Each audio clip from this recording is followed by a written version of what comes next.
যে মধ্যপ্রাচ্যে যখন একটা ট্রাইবের সঙ্গে আর একটা ট্রাইবের খুব যুদ্ধ হতো এবং বহু পুরুষ মারা গিয়েছিলেন, তখন দেখা গিয়েছিল যে যা পুরুষের সংখ্যা আছে মহিলার সংখ্যা প্রায় তার 4 গুণ।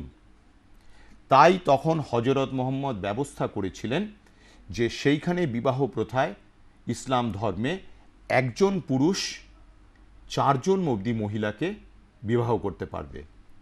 তথাপি একটা রাইডার ছিল, বর্তমান পত্নীর অনুমতি নিলেই তবেই কিন্তু দ্বিতীয় বা তৃতীয় পত্নীকে গ্রহণ করা যাবে।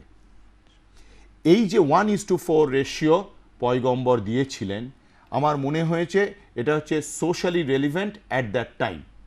কিন্তু যখন সেই ধর্মটা অন্যত্র ব্যবহৃত হবে, যেখানে মেল ফিমেল রেশিও প্রায় 1:1, সেখানে 1:4 ম্যারেজ হয়তো সোশ্যালি খুব ভালো নাও হতে পারে। এখন এই মোহাম্মদের কিছু বাণী আছে শাশ্বত কালজয়ী, কিছু প্রত্যেক প্রবক্তার বাণী আছে যেটা কাল সমাজের সঙ্গে পরিবর্তনের সঙ্গে কিছু পরিবর্তনের প্রয়োজন হয়।